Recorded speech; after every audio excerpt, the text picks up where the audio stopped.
All right, y'all, so we're gonna do a little demo on making Hollandaise sauce, okay? I talked to you about in the classroom about, this is an emulsion sauce, one of our mother sauces. We're gonna end up using egg yolks for this, and then also butter, and make them come together. So what we're gonna do first is we're gonna separate the egg yolk from the white. We don't wanna have any white in there. White's gonna cause like scrambling, because the white's gonna cook at a lower temperature than the yolk is. So we can kind of separate them like this, going back and forth. Save your egg whites for your pastry department, please. They'll use that for meringues. They'll use that for all kind of cool stuff. The little black magic stuff they do over there. This is how you're supposed to be.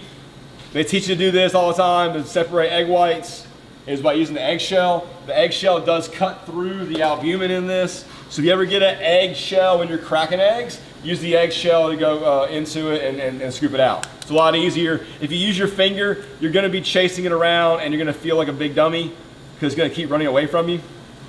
I'll be honest with you though, this is not something that you see a lot of folks do out in the industry.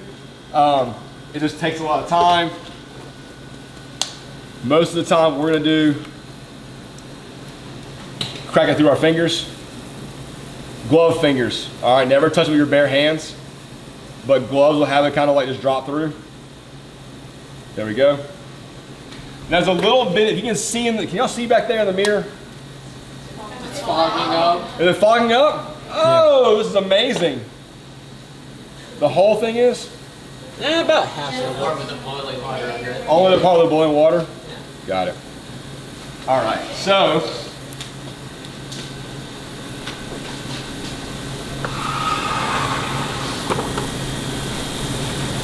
Worse, awesome. I was hoping this was gonna work out better for us, but I guess it's not going to. All right, well, pretend like you can see it, okay? All right, so we have egg yolks in here, all right? You can see those? There's little white pieces on there. That is a connective tissue. It holds the egg yolk in place with the whites, okay? It's gonna go away here pretty soon. I'm gonna mispronounce it if I try to say it out loud, so I'm not going to. We've been laughing at me enough as it is, so that's fine. All right, this is gonna be over here. Now, with Hollandaise, you wanna have a little bit of liquid in this egg yolk mix to end up causing aeration. Now, back in the day, they would take like peppercorns and reduce that down in vinegar, and then they would end up adding water to it. That's just to get flavor of like peppercorns and some acid in that liquid. You can just use water if you want to. So we need a little bit of water. Got from the sink right there. And we're gonna put it over a pot of like steaming or simmering water. All right. We're doing this called a double boiler. You'll see this done a lot with like puddings, pastry, creams, doing any kind of custard, because steam is a more gentle heat. It's not going to cook this so rapidly. I can take this, I've done this before though in the restaurants. I've done it over an open burner. I've done it over, you know, steam kettles that are going. I've done it in a fryer one time because I was in the weeds, okay?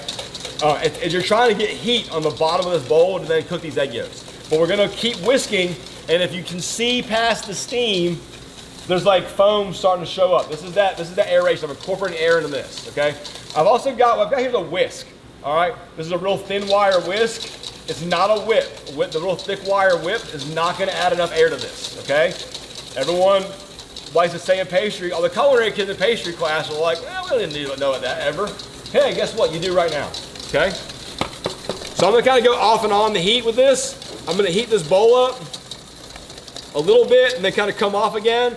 This bowl is still gonna hold heat. It's gonna have residual heat to it. So even though it's off the burner over here, I'm still gonna be whisking it because it's still hot, okay? You'll see in different, never mind. I'll mention that. Other cuisines and cultures will sometimes use egg yolks as thickeners and sauces. This is the same problem. You gotta temper the egg yolks the same way too. You're gonna temper them a little bit by getting them warmed up before you mix them into anything else that's hot, because you wanna kill off any bacteria, and again, you avoid scrambling. Now, right about now, what we're starting to see, if you can see this, hopefully you can, y'all see it a little bit, somewhat. We're starting to see lines being, little lines being left when I drag my whisk through here. needs to go a little bit longer. We're getting to the point called the ribbon stage. The ribbon stage, you should be able to drag your whisk through it and see ribbons in the yolks, all right? It's not like ribbon dance, kind of like ribbon dancing in the Olympics, I guess. All right, that gives you a better visual.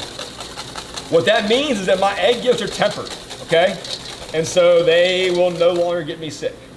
All right, I can eat these, they won't get me sick. Now, again, when we're using this is still a TCS product. You've only got so many hours to use this before it ends up going bad. You got to throw it away, okay? So don't make this in the morning time for brunch and then sell it on your dinner special all night, because the health department is going to have a conniption. All right, they are really, really going to have a problem with that happening. So this is only part of the process, okay? Only part of the process. What I'm going to do now is end up whisking in some butter. So I'm going to take a wet towel and put it on my board or on my table. And that's going to give me somewhere for my bowl to sit. Okay? Because I'm going to need to whisk this with one hand while I ladle with my other one. All right? I can't chew bubble gum and walk at the same time, so let's hope this works. Now, I'm not going to pour it all in at one time. That's going to cause like a BP oil spill right in my bowl. Okay? Don't want that. We're going to do a little bit at a time. Usually you want to do just dribble down the side of the bowl and let it kind of come in. We're doing like little bitty drops, okay? And I'm going to whisk the entire time. It's going to feel like my arm is going to fall off. Okay?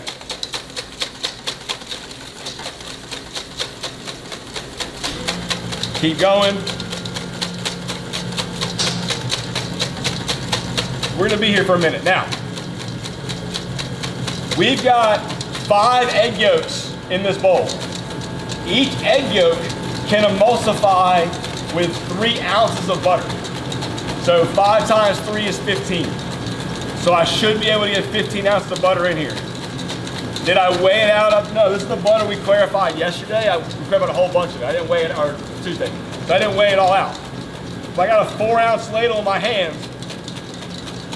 And I know that butter by weight is the same as butter by volume. So a cup of butter is also 8 ounces of butter. It's one of the very few things in the world that's like that. So I'm going to use it. That's why I have this ladle itself. It can measure out and kind of get an idea of what's going on. Now, you're starting to see a little texture change in this sauce as it's like whisking, right? Hopefully you do. Starting to get a little bit creamier, looking a little light yellow, paler color. It's starting to get a little thick too, like sauce consistency. Right now it's going to taste really, really eggy. We're going to want to get a mix of egg and butter. Okay? Keep going this way. So in culinary school, a lot of times we have like people holding the bowl for you, and then you're going to be, you'll whisk and someone's going to pour in butter. In the industry, you can do it by yourself. I expect my cooks to do it by themselves. I'm also going to show you or tell you a trick about this when I get done with this process.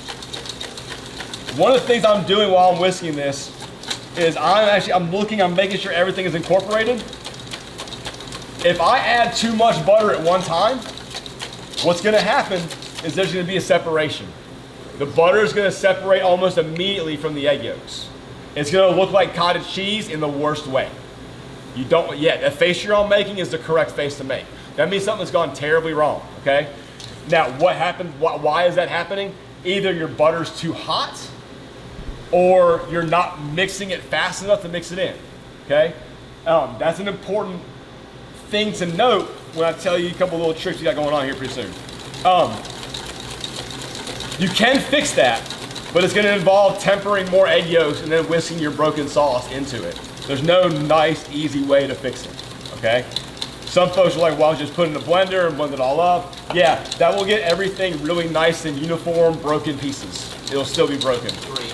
Yeah, grainy is a great description. So that's about 3.5, right there, 3.5 ladles of butter. I'm starting to get a pretty thick consistency right here. So it's starting to be a little bit thick right there. But this is like right now is not seasoned. There's no salt in there. There's nothing else. So I need to make sure I end up doing something to this. I always adjust. A little bit of acid helps out. We got a lot of fat in here, right? And so acid's gonna help. Also, it's gonna add a little bit of liquid in here to help us thin this out a little bit. I'm gonna do a dash of Worcestershire. Okay, nothing too crazy. Sorry, the Worcestershire people that don't like that. A little dash to a Tabasco sauce. I like it a little bit spicy in there. Might need to add more to it, you can always adjust. And we'll do a little bit of Creole seasoning. Yes, I'm just grabbing Tony C's out of the pantry. We haven't had a chance to make our own yet. Little Creole version, let it sit there. Again, these spices, the salt, the acid, and all these things are gonna really help cut through some of that fattiness that we got going on. Now, this AC's working today, by the way. You're welcome, Sarah. It's cold in our kitchen. This will start turning into solid butter pretty soon. If that happens, you can't melt it. It's gonna end up separating. So you actually hold these things warm. The best place to hold them is, you know, around 110, 120 degrees, which is smack dab in danger zone. 120 is on the high side of that even. So again, you've only got a couple hours, you have to throw this away. This can get folks sick. Now tempering should minimize any bacteria you got going on in there, but you could possibly get somebody sick. We're in class for like an hour or two today, so we're not gonna worry about that. Like, we shouldn't have to worry about that. Pasteurized egg yolks make a good hollandaise sauce as well. That works.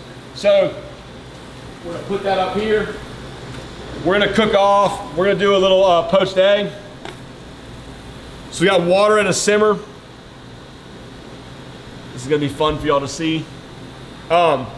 It's not got a rolling boil. I got a little bit of vinegar in this water. What that does, it lowers the pH. That makes the egg white start to set faster. Because I'm gonna drop this cracked egg into this pot of water, and if it just goes everywhere, we got egg drop soup. If it stays together, we got poached egg. That's good. I don't have poached eggs today. Egg drop soup can be tomorrow. So this is one poached egg there. You can get more than one going at one time if you want to. I worked with a chef that he would crack a flat of eggs into a rondo and poach them all at one time. The most I could get to was about 20 before I started having issues. So again, swirl our vortex, drop our egg in there. It's gonna swirl around. Now a piece of that first egg will break off. Some of these whites will congeal in the very top.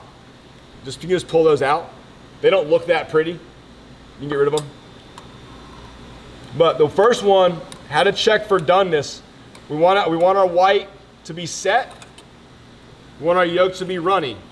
So we can actually, gloves, hands, you poke it. Hey, it's still a little squishy. That white's a little bit runny still. We got maybe another like 10, 15 seconds in that water. I know that just from the time of just doing it, right? I made a lot of hard-boiled eggs in my career before I figured out how to poach an egg properly. If you start to pull it out and it starts to break, it's not done yet. Just set it back in the water gently, okay? Now, will you be doing this to order in your restaurants? I'm gonna get rid of that piece right there. Some of you will. Some places will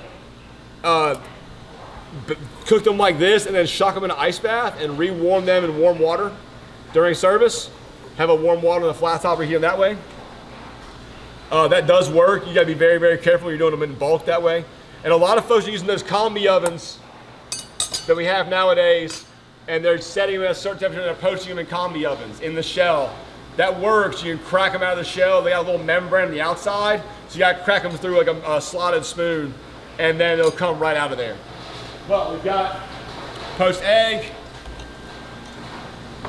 got our hollandaise sauce. We have a little English muffin and Canadian bacon right there. And this is gonna be really good, a little bit of green on there. It needs some color, it needs some texture. I'll do some cracked pepper sometimes to kind of give it just a little bit of look. Chopped green onions or chives are really good as well. So poached egg, hollandaise, eggs Benedict, all right there.